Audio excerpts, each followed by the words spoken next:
and welcome back to another episode of the Real Conversations podcast. I'm your host, Jacob O'Connor. Real Conversations is a podcast for those dedicated to doing hard things and living a meaningful life. Today's episode is going to be a very interesting one. I'm joined here with Grant Johnson. Thank you. I'm excited to be here, and I'm excited to switch roles with you. Yeah, Grant had tossed this out on the 100 episode celebration episode of, you interview a lot of people, but it might be cool for them to maybe learn a little bit about you. And so I've never trusted anyone to do this before, Grant, but I feel like you're a very prepared guy. You take it very seriously. And so we're going to give it a shot. We're going to switch the roles for this. I have, but I haven't memorized the Theodore Roosevelt quote as a heads up. So that's okay. I've stopped doing that quote. Really? Yeah. I just do hard things and live a meaningful life. Oh, okay. Nice. Yeah. There you go. I can memorize that one. Yeah. I feel like it was taking a little bit too long in the intro, and I don't know. I'm always trying to tweak things. Yeah. No, I think that's neat. One thing too, I've always kind of wanted to have a podcast, but there's so much work that goes into it outside of just having the conversation. The part that I really love is having the conversation. But I was interested in, so like in a couple different art forms, especially when you get into maybe movies and TV shows, I think it's very easy to find inspiration from some other movies or TV shows.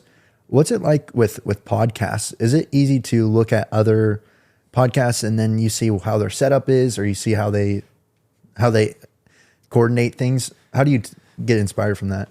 Yeah, it's interesting because I feel like podcast is still such a newer media form. Like I realize that it's becoming popular and people are saying it's saturated, but it's only really been popular for 5, max 10 years. As you compare that to movies and how long ago, that's been going around, and I guess radio's been there, but podcasting is this whole new element where you can incorporate video into it too. And so like all of the equipment that we're using to record this and I use for my episodes, it's the top of the line stuff. Like, and it was very painful to get to that point because A, it's expensive, but B, there's not like a set playbook with podcasting. It's not like a movie where it's been around for so long that all this stuff is standardized.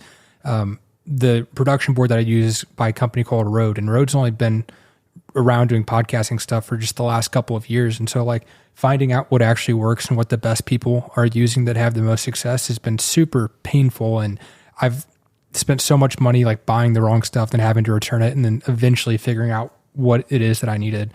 But you look more for types of equipment, like certain guests and how they're answering questions, and then you get the potential to ask them those questions come up for you. And I also pay attention a lot to the host too. Like when I first started podcasting, I was only asking questions, and it was difficult because I had this mental block in my head where if I had a guest on a podcast and I didn't ask a question, I was afraid they were just going to look at me and not carry on a conversation like we normally would in everyday life. But because it's phrased as a podcast or an interview, like I developed this mental roadblock where now I've noticed that some of the more popular people that I really like, they add in their own 10 seconds, they'll respond to something and they have the confidence of I'm just having a conversation rather than I am the professional news media and need to just be question. And so that's been a very difficult transition for myself, even though that probably sounds stupid, but that's something that I've really been focusing on the last probably year.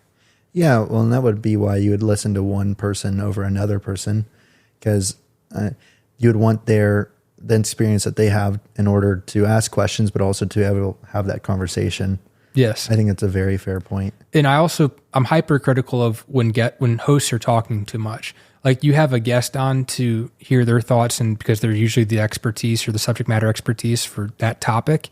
And so that's something whenever I'm doing my episodes is I hope I'm not talking too much. I know there's some times where I can kind of feel that I'm rambling, but I always try and pay attention of they're here to hear the guest. They're not here for you, but also balance that with start adding in some of your thoughts. Yeah, for sure. I think one thing too that's always interests me about podcasts is that it's always an in-depth conversation, and it's always very interesting. At one point I used to think people were so boring because it was just very small talk, at all points. But a podcast gives a nice excuse to have like a meaningful conversation. Right. And it's nice too, because I always approached it with this, I kind of changed my paradigm where when I listen to people now, it's how can I ask the best question possible, and you're just always constantly analyzing what they're saying and you're understanding at a new depth. And I always thought that's something that you did very well. I appreciate that. Yeah. Understanding what the people saying and relating to it, and then asking questions that provoke new thoughts. Yeah. One of the things that will happen, at least with myself, it's got to happen with other people too, I would imagine.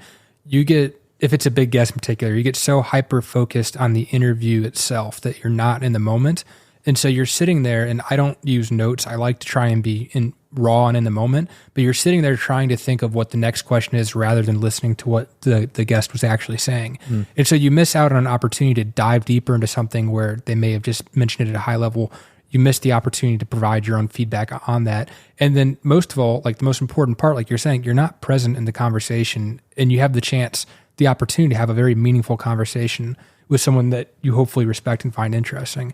And so staying present and not just thinking, what am I going to say? Oh my gosh, I don't want to sound stupid. That can be difficult at times. Hey guys, Jacob here. Real quick before we get back into the episode, I just want to take a quick second and say, you may have noticed I don't run any advertisements on the podcast. In fact, I don't make any money off the podcast. It's quite the contrary. Over the past 4.5 years, I've spent quite a lot of money, time, and effort trying to grow this show. And my life right now is incredibly hectic. There's a lot of things going on, but I believe in the podcast, and I think that it's delivering real value to you guys, and I am going to continue to do it. And all that I ask in return on the back end is that you share the link with a friend. If you guys enjoy this episode, if you're listening or watching on Apple, YouTube, or Spotify, please just go into the app, click the link, and text it to 1 or 2 people. It really does make a huge difference, and it helps me to justify all of the time, money, and effort that I continue to put into this every week. So I appreciate you guys, and let's get back to the episode. I'm working on being able to make everybody feel ownership and coordinate with each other to be able to move it the furthest. It's a difficult balance. Very difficult. Yeah. It's hard to, and I've always been on the under communicating side. So I'm trying to get on the, not necessarily over communicating, but communicating to the right point where I'm not micromanaging everything, but everybody can still be individualistic. Is that what you want in the long term though? Because I feel like you're more of get to the point where we can have someone be the manager rather than so that you can go and continue to do what you do best, which is innovate and develop. Yeah, I think that's exactly right. I would like to start businesses and get them to the point where I have very talented people that are running it, that are very passionate and share the same motivation as I do for it. And then go to the next thing. I guess I wouldn't want to start something and then continue with it forever. Yeah. Is that similar for you? I think it's just about having enough, not feeling like I'm stuck in a box. Like I can still open a restaurant and do the podcast and then, work on like honey and other things like that. And that feels really good. So I can't say for what time period I would do that, but I mean, I've got no fatigue right now. Like I feel like I could do this, but it's more about having just more than one thing going on for me. I feel like I'm in a box when I'm not learning anything. When I understand exactly why everything's happening the way it is, and I feel like I could be replaced with it, that's the point where I think I feel like I'm in a box. Is it similar for you? I mean, I'm sure it is. I can't think the last time I felt like I was in a box. Like when have you been in a box? I started a process at work that goes really, really well. And I'm in the process of it can't be automated. There has to be some human in the loop for it. But I know everything I need to know about it. And I've done it for a variety of different areas. And now it's just the next area comes and I do the process that I know exactly what's going to happen, but it still takes a portion of my time. That's things that I want to escape out of. Yeah, no, I would agree with that. I don't think I'd like the repetition. Mm-hmm. So do you think then, well, I guess maybe some useful context and I know a portion of it, but I think maybe it would be helpful for the listeners. So how did the restaurant opportunity start? Were you thinking about starting a restaurant when you were in college, or did the opportunity just spurt? No, it was definitely just the opportunity. John and I had started that company working with college athletes called Player Card, and we found like our main customer was actually restaurants because they needed more foot traffic because COVID had just come around, and college athletes on a college campus or in a college city drove a lot of that traffic for restaurants for like an event, come out and meet and greet or signing or something like that. And so John and I met a guy that owns quite a few restaurants, and we're like, wow, this is really interesting. Never really knew that was like a career or a business model even at all. And to me, what sticks out is like, we met with them and he was like, sure, work with our restaurant. That's cool, you know? And we were going to leave and he's like, you ever eaten at my restaurant? And I was like, I've never actually eaten here. And he goes, well, you and John grab something, I'll comp it. And he just walked behind the cashier and clicked a couple buttons, and John and I had food for free, and he didn't care less. But to me, it was just like, it was such a cool thing. Like, wow, you're running this, and there's more than just one thing going on. You've got different concepts, different brands. Like there's this whole element that I'd never looked at before. That was really cool. And so that kind of sparked an idea, and John and I looked at it for a while, and then graduated college. I took a job running an angel investment group here in town, which was a lot of learning and a pretty cool job. And then we had a mentor who's been really close to John and I for the last probably about 3 years. And essentially, you know, we actually went to them and said, hey, we're looking at like an acai bowl concept that it's franchising. I had the founder on my podcast years ago, and I was like, you know, brick and mortar retail franchising gives you a playbook, and brick and mortar's something I've never done before, but it's kind of interesting. What if we did that like part-time? And they actually had an opportunity for John and I to partner with them, where John and I would get to run the show and do it full-time. And so we were like, okay, I mean, we know nothing about restaurants, but we're going to work hard and learn quick. And so you're likely focused on getting the first one up and running and successful. Do you think it's something that when you get that process down and you get it down to a T, that you're going to then replicate that restaurant in as many areas as you can, or to then move to other genres of food? I don't think genre is a word, but and then try and start multiple restaurants. What do you think? I mean, John and I definitely want to grow it. We're doing we're signed up to do multiple units of another Broken Egg. And so as long as everything goes fine with one, we'll be doing more of those. And I would say long-term, John and I are definitely open to doing other concepts and other brands. But I think, you know, if this is working, then we'd probably look more at doing multiple of these. Mm-hmm. So then long term, do you think that you'd still be in the restaurant business, or do you think this is something you start up and you learn everything from it and then move on to a startup of a company, or maybe it's something that you do simultaneously? Yeah, I don't think I ever leave this. I think this is, and I don't want to speak for John, but I think this is something that is a long-term move. But it's more the second option of what you're saying is, I think we can set this up in a way that it scales and then provides autonomy so that I have bandwidth to continue to do things that, I mean, this interests me, but continue to do other things that also interest me. Yeah, no, that'd be neat to start up a new business and then take them out to the restaurant. They ask how you know the restaurant. You say it's mine. Yeah. So I have a vision with the jet that I'm going to have a jet one day. Okay. Yeah. And somebody will ask me for a ride. Maybe it's a pretty girl. Maybe it's not. And, it's like, yeah, for sure. Let's go have a ride on it. And they ask, where's the pilot? And I say, right here. I learned to fly. I'll take a... Dude, that'd be so cool. Yeah. It's a set out vision, but it seems pretty similar to this restaurant gig. So let's see here. If you're 21 and you need to learn how to fly a plane, you need to purchase a jet. You don't want to be married in that scenario because you found a pretty girl that you want to be able to impress. You're working with, I'm assuming you want to be married maybe 29, 30 at the latest, I'm guessing. Just from looking at you. You're working with a pretty tight timeline here, man. Yeah, I got 3 years to make it happen. 3 years? Nah, we'll see. If I don't hit it in 3 years, then we can delay it a little bit. Well, no. I think you can definitely do it, but that better give you a little bit of fuel, a little bit of fire underneath you. We need Chatterbox. We need Chatterbox to start working. Chatterbox? Oh, that's the app name. Oh, you changed it to Chatterbox. Yeah. Okay. Yeah, I sent, because Fluency had some trademark issues. So I think Chatterbox brings a fun aspect into it. Yeah. That I'm pretty excited about.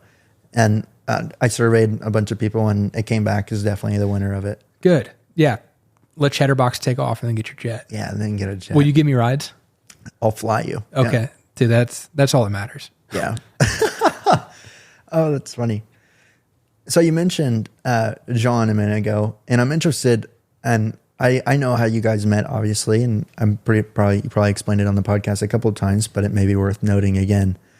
So I'm interested in how you met, and then how you continuously go work with each other on these different avenues. Yeah, it's really weird, like how my friendship with John has evolved over the years. John and I went to high school together. He's a year older than I am, so he was a sophomore when I was a freshman. And going into high school basketball was always my really big thing. Like I'd work so hard. I'd go in before school. I'd go in after school, and I wanted to play varsity basketball. And there was just this one coach that everyone knew was kind of like, he'll work with you as much as you want to work with someone. And so we'd do one-on-one sessions, this coach and I would, and he'd work me out real hard. And one of the things that I liked is when we'd work out, it was usually just me and that other coach. Sometimes he'd work with other players too, but it was like that feeling of there's no one else in here and it's just me, and it's like I'm putting the work in, I'm going to succeed type of thing. I really, really liked that. And then one time I go to work out with this coach and I see this tall, skinny blonde kid.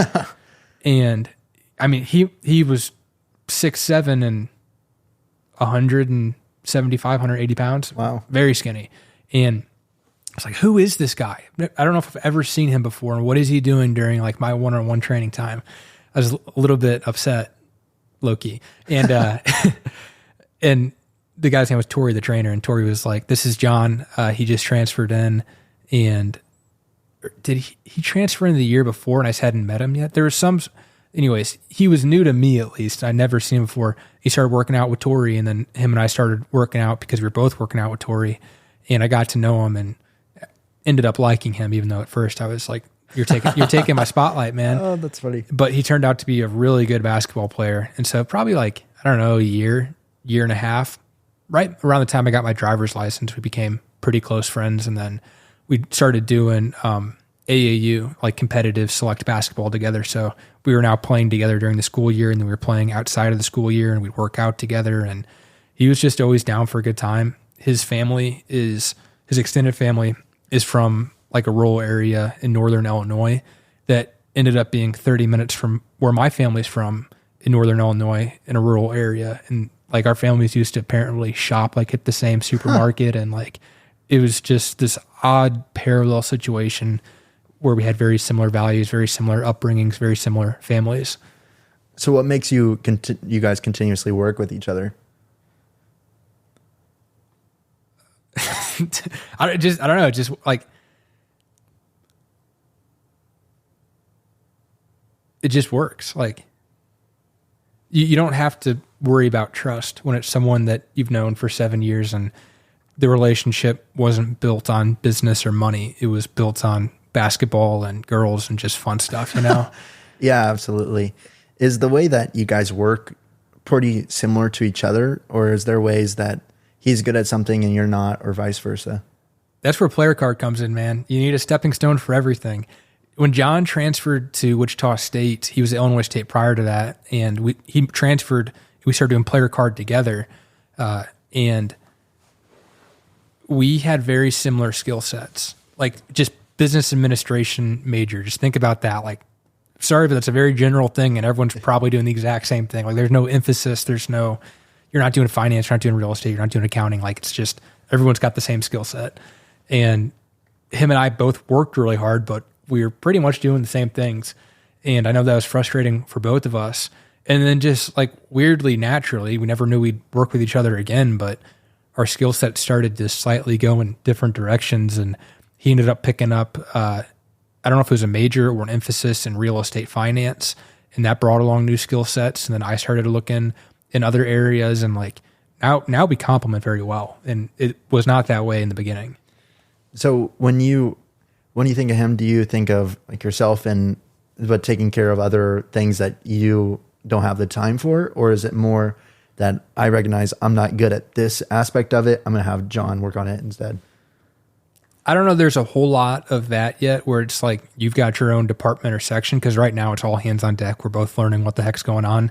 It's more of just at this moment, like we are an extension of each other, because it takes a lot of bandwidth to do this. And so we're both really good at picking up, like, you're doing that. All right, I'm on this. And, you know, we know that we're not working on the same thing, but we're making a lot of progress forward.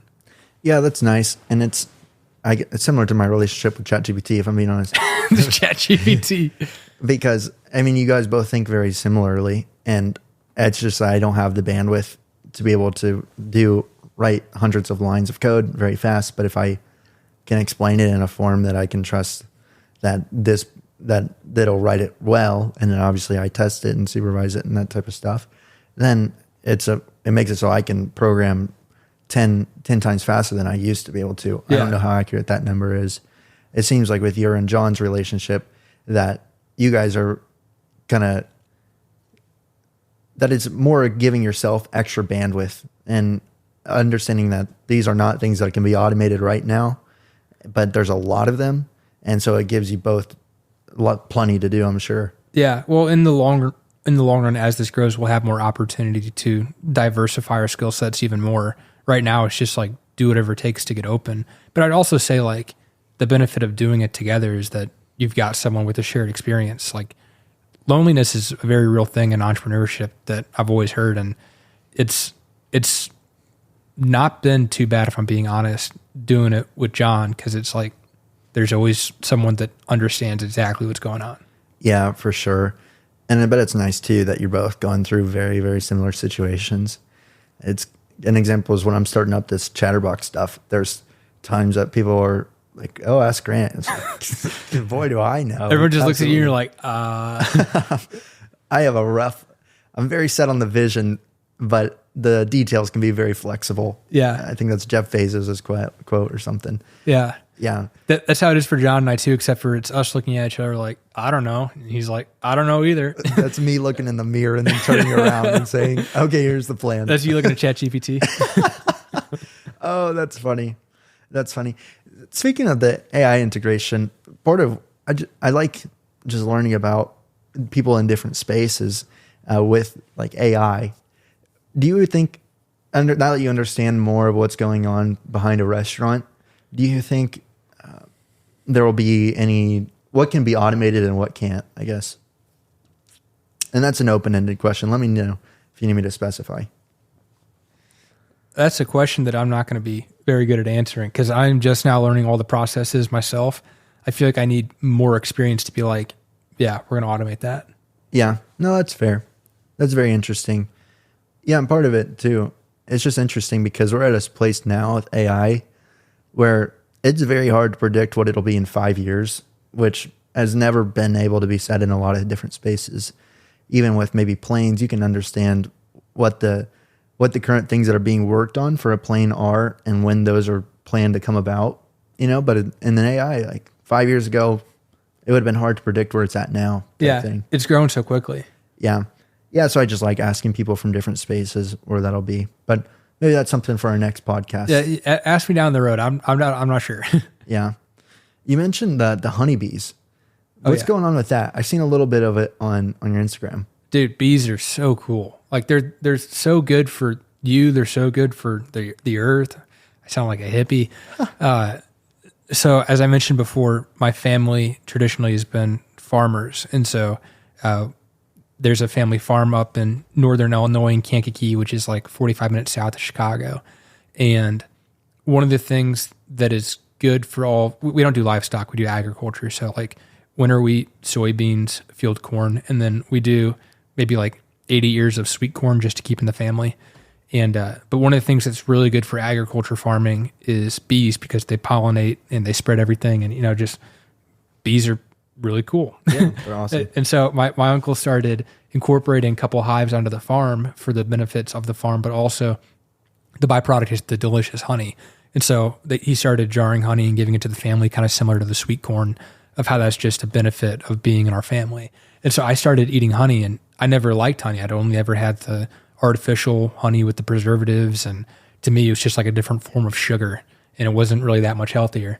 But now that I've had real raw honey, like the last year, I eat so much honey. It's really helped with ultramarathons. I eat it with bananas. I love it with bananas. Eat it on toast. Like honey is something that's delicious and it's so good for you. And it's got a lot of benefits such as like, because it's taking the pollens and incorporating it, it actually helps with local allergies. And so there's just so many benefits to the honey from a health standpoint that my cousin and I, who's my age, his name's Evan, he's 21, and we decided, okay, we've got plenty of land. Let's buy our own hive and let's produce this and let's share this really awesome experience that we've had with honey with other people and encourage a healthy lifestyle. And so we're starting off with one hive, and I just got to go check on it this weekend. I went up to the farm for my birthday and got to check on the bees and all of that. And it's producing really well. I had to add another box to the hive so that it could fill with more honey. And we're just going to keep adding hives and keep selling honey. That's very interesting. You think that, obviously, since your family is a history of farmers, does that culture rub off on you and say traits of your personality now? Oh yeah, 100%. It's funny because like I grew up what my extended family would call like very city, even though I was in a town of 10,000 people because I was just outside of St. Louis and I wore Nike Elite basketball shorts all the time. And like I grew up very kind of city and I never wore jeans. And then now it's like jeans, boots, flannels, all of that stuff. I think there's a strong sense of pride in the family farm for me. 6-7 generations ago, I believe, my ancestors came over from Ireland, and they've always farmed, is what they've done. They farmed in that same area. Like if you go back to our hometown, you go to St. James Church, right across the house across from it, it says O'Connor on the garage. And you go to the cemetery, 70% of it is O'Connor's.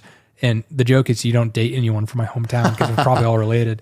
But like there's just such a sense of pride around it that now I'm like, I want to be very involved in the farm, and honey's a cool kind of way to step into it.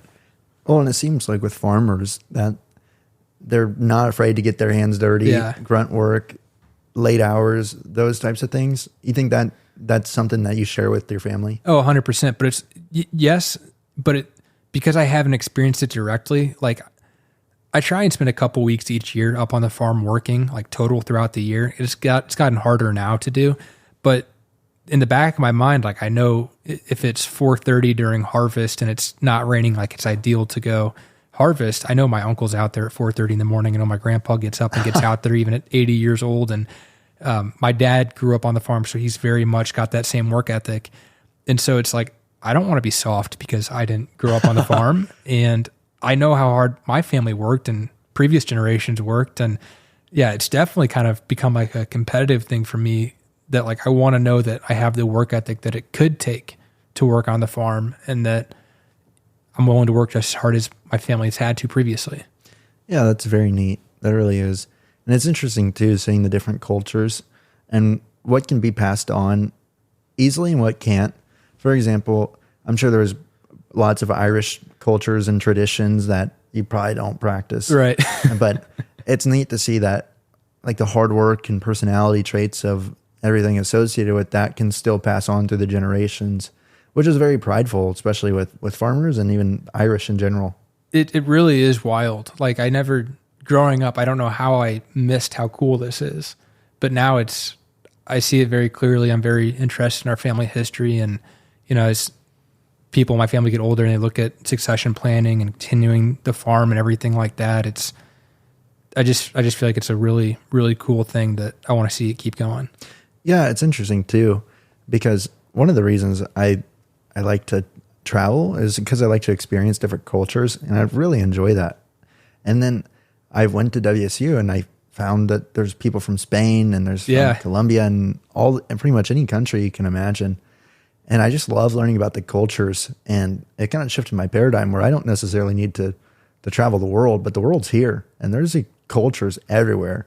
And being able to understand and experience that is something that I've been able to do here. Yeah. And very neat. Well, it's more than that too. It's also what you have to offer to other cultures. Like there's an exposure component that I think my uncle's done a really great job of. I mean, he's had out the CEO of Pepsi's been on our farm of Pepsi. Yeah. And like other like international people, he's on the National Soybean Board, and like just very large public figures. Former president of the United States has been over to our farm, and just like a lot of really cool people that I think it was like German or Russian exchange students came out to the farm somehow. Wow. Yeah. And there's like a camera on the farm that, pointed at the field, that there's like a local middle school that can log in and watch the camera at any point in their ag class and learn about farming and that type of thing. So it's just like really cool being able to teach other people about that too. Yeah, that's very neat. And it's interesting too to think about America as just a blend of these different cultures. And American culture is so much different than all these other ones.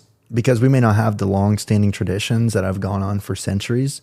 When I think about American culture, it's really these diversity of thoughts and really kind of the American dream too, where if you want something, you can make it happen. Yeah. And people came here with that in mind for a better life, you know? Yeah. And it's, yeah, all I can say about that is it's very, very cool. And I think that's an element of it is like knowing how hard it was to purchase each acre for like my grandpa specifically. And, you know, they didn't grow up with money, but he worked hard and he saw value in it and he wanted to continue to take pride in that. And being able to walk and be physically somewhere that he worked so hard to get to all those years before, and then continuing to keep that in the family for generations. I've got a nephew who's 3 years old and he loves riding in the combine.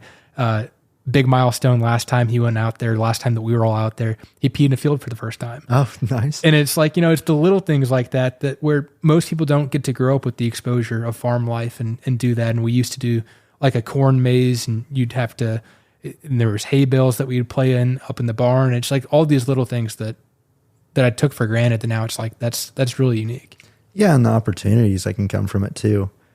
And especially, I guess an example from my end is that both of my parents, they grew up very poor, you know? Yeah. And then they worked very hard and they created a better life for me.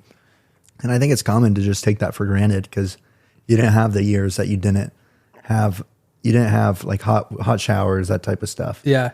Do you think about that with your family? Because I know that your dad is an incredible story, and I feel like you could have just decided I'm going to coast and live an easier life, but you definitely don't.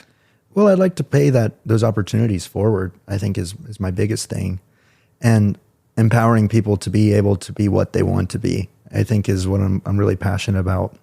Because I've been fortunate to be asked like what I want to be when I grow up, you know?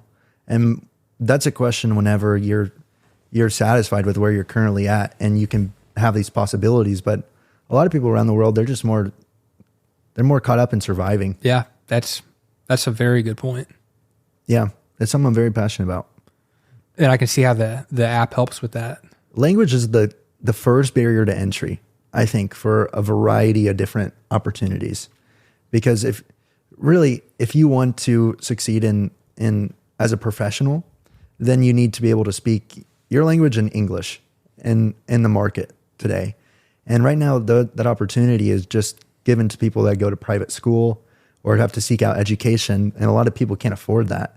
But if you give them the free will and the possibility of being what they want to be and giving them the opportunity to learn English or learn whatever language, then yeah, man, I'm passionate about that. I think I could really change some things. It's cool because it's also that cultural exposure. Like you're not going to understand or have proper empathy. And empathy, I believe, plays a strong role in capitalism in the market and getting deals done and helping employees and people feel empowered. Like that empathy component is very strong. And I think that comes along with paying respect to learning a language. Absolutely. And for us in the US, we talked about this a little bit last time, but I mean, it's just seen as a hobby to learn a new language, but for everywhere else, it's absolutely critical. Yeah. It's kind of, I don't know if it is. It's kind of sad. What I was going to say is it's kind of sad to like, you see someone of Hispanic heritage here in the US, and my gut instinct is like, I'm a golden retriever. I want to walk up there and start talking Spanish to them. But if you do that, you're just oftentimes going to offend them. They feel like they're being mocked. They feel like their culture is not being respected. They're like, oh, here's another gringo just trying to toss a few words at me. Like, and this is something that they're prideful in. And so being able to like understand enough and pay proper homage to that is important. Yeah. There's a couple of times that I felt like that, but I found that I changed my methods because I love speaking Spanish and I love learning about people and I love learning about the cultural aspect of it.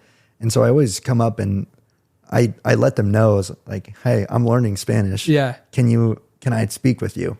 And then when you give them in my experience, everybody likes doing favors for people, especially, and if it's not a big favor and it's something that you're taking interest in them and their culture, then like I've gotten invited to quinceañeras. That's cool. I've gone to Riverfest. It's funny at Riverfest too, because we started a conga line, and then at the end of it, everybody just circled around me and they just started throwing me up in the air, like up and down, all these different things. And I wouldn't happen if I didn't take the effort to learn their culture. And people have been very grateful for that. When you walk up to someone and you say, I'm just learning, I want to talk to you in Spanish, are you asking them that in English or Spanish? It depends. A lot of times I ask if they speak Spanish first. Yeah. Because it's awkward if they don't and you just babble a lot. Yeah. And then like, oh, I don't speak Spanish. I ask them if they speak Spanish. And then if so, I ask them in Spanish. I say, I'm learning Spanish. Can I have a conversation with you? That type of thing. Yeah. And for every single time that I've done that, they've been more than kind. I think it might be different if they don't know English. I think if people walk up and just try and start spouting words, then I think it may come across a little bit different. I don't know. I took a not AP Lit. I took an AP class focused on like Spanish community and like what was culturally appropriate type of thing. And I was always taught that if you're going to even try and talk to someone who speaks Spanish, you walk up and you say, "Me permite hablar en español contigo."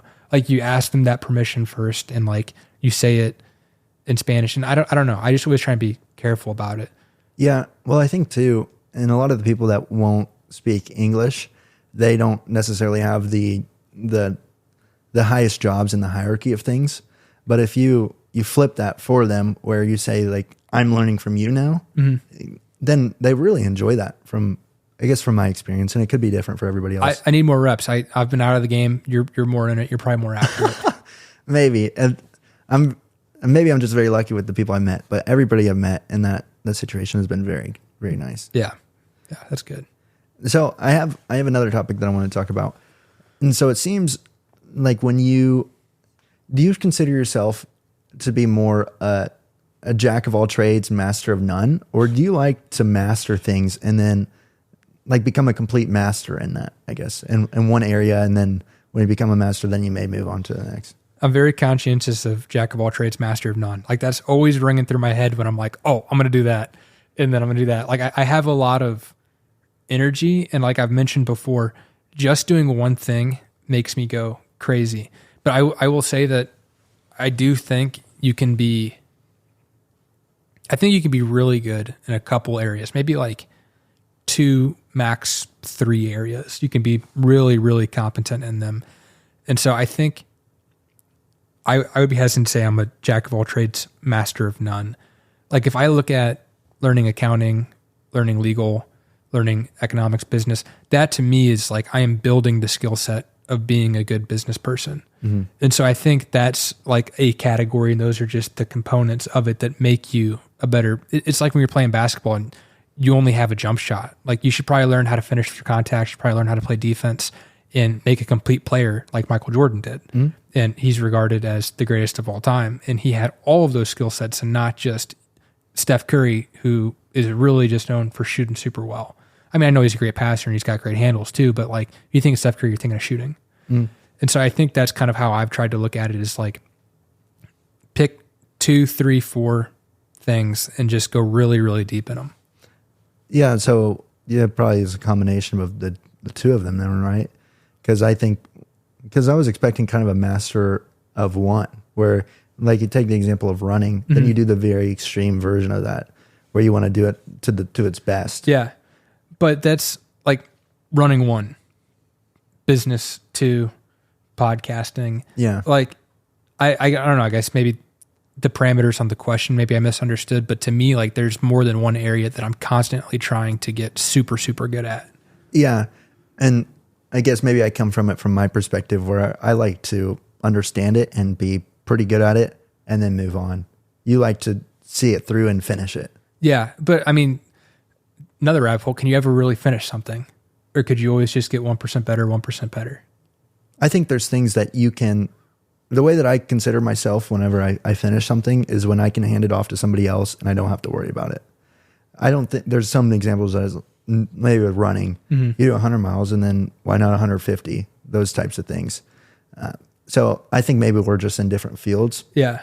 But maybe an example in the restaurant or in the podcasting, I guess maybe let's go with restaurant, is that you could get it down to a T, and then you teach somebody how to do your job. Is that something that you think you'd be more interested in, or would it be becoming the best at this specific thing? Yeah, no, I think it's becoming the best on a more broader scale. I don't think I flip eggs better than anyone else in the world. I think it's being the best business person I can be, which means growth, which means me having to constantly change positions and develop other people too. Does that mean the things that you want to master they all have to connect somehow? Meaning that if you flip eggs and then you want to learn how to cook other things, you master that. Then you want to learn how to run a business, run the restaurant. Yeah. And then maybe you want to learn how to franchise a restaurant. And then you want to figure out how to and like so on. Yeah, no, they all, what was the wording you just used when you started that question? Connect? Maybe it was connect. I think they do all connect. Like that's why you have to take an entry-level accounting class, could take an entry-level law class, got to read the business books, you got to make your bed when you get up in the morning. I think all of that really combines, gives you the best shot. And I also think that's why fitness plays a role in it too, because if you're overweight, you're going to have less energy. And if you're unhealthy and you're drinking alcohol all the time and doing other types of things, you're not going to sleep properly. Your longevity is compromised. I really do feel like with all the things I'm doing that it's hard to describe, but I almost think of it like a laser beam, where if you're trying to shoot a laser beam and it gets in a very broad way, then like the density of it becomes very, very loose, and it's not like a tight, strong beam.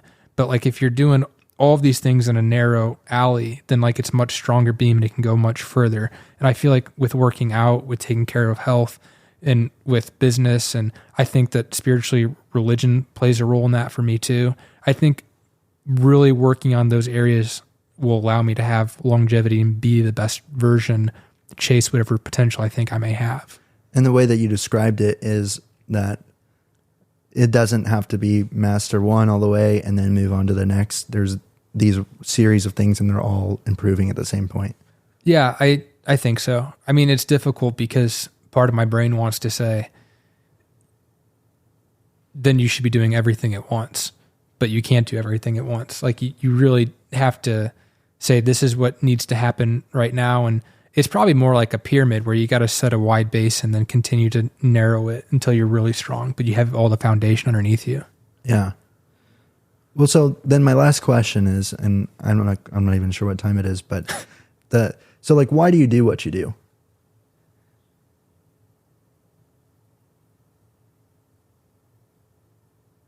I'm trying to live the most fun and equally maximized life that I can.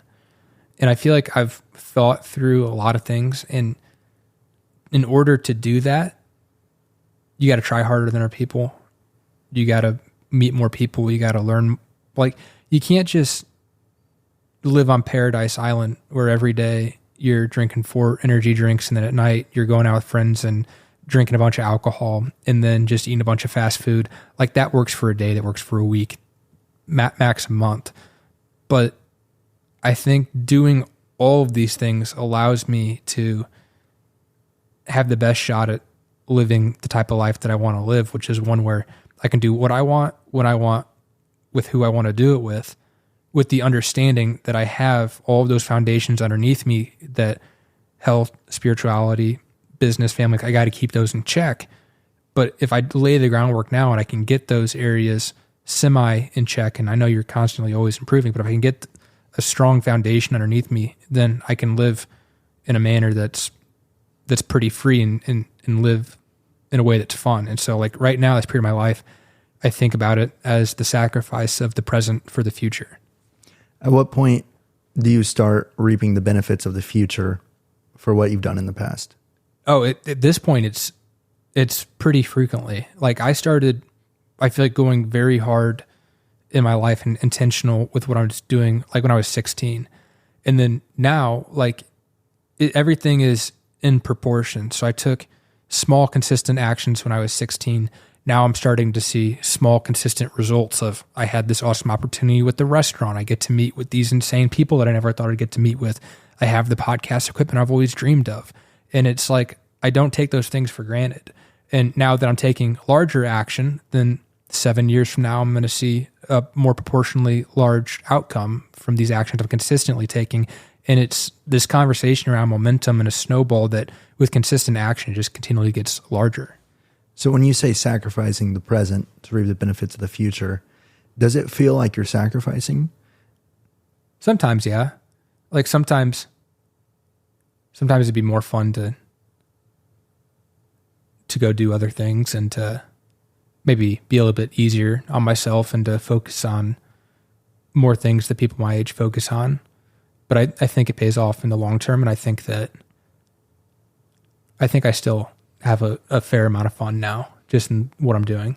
So you're dead set on the vision, and that means that you're willing to sacrifice time now, even though you seem to be enjoying it and you're reaping the benefits over what you've already contributed in the past in a manner that is fun and exciting, has many possibilities. There's a lot there, but I think the answer is yes. Yeah. Like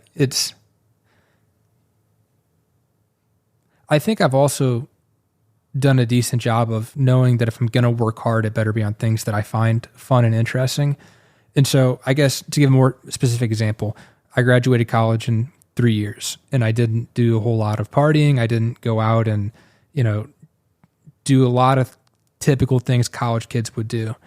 I worked very hard, but I also, on occasion did have some really fun memories that are going to be core memories. And because I got out a year earlier, all these events transpired. And now, John, I meet with people and they're like, you're 22. Well, I just turned 23 this week, but they're like, how are you guys in this position? Not that we're anywhere, but to say, they didn't get that opportunity for 5-10 more years and they're successful, 20, 30 years later. But it kind of seems like we're on a solid trajectory, and it's because of all of the work that's been done up to that point. And it's really difficult because I don't want it to sound like I don't enjoy the things I'm doing or I don't have fun. I feel like I have an awesome life, but I also feel like I have done things differently than maybe some of my peers have. So you found out you found out the path that you wanted from a young age. You took investments at that point. You played in the street and got hit by the luck truck. Is that? It's fair, but I also don't want to there's no celebration going on. We don't even have the restaurant open yet. It's. Yeah. No, getting hit by the luck truck doesn't mean you become a millionaire. It means that you had to go out in the street and you had to continuously put yourself out there for good opportunities to come. And that doesn't mean that you left the street because you have these good opportunities now and you're looking to enhance on them. Yeah. There's things that a lot of it is just a feeling. I feel like I'm in alignment. I'm working on it. There's all this stuff going on. And I would label that as probably a sacrifice because I think that's how most people would view it. And there's definitely times where it is a sacrifice. But I feel so energized every day. And I'm going to turn this back on you because I know you feel a similar way with the app. And I know that you have felt when you're out of alignment. And so why are you the way you are and how do you think about those things? Because you're younger than I am and have had incredible opportunity. Because of the vision that I have for it. And I recognize the opportunities that I can come from, that I can make for somebody else. And I think about it's never really a point either where I am debating whether I want to go out and party or if I want to work on the app. It's what I want to do because I'm dead set on the vision. Is that similar for you?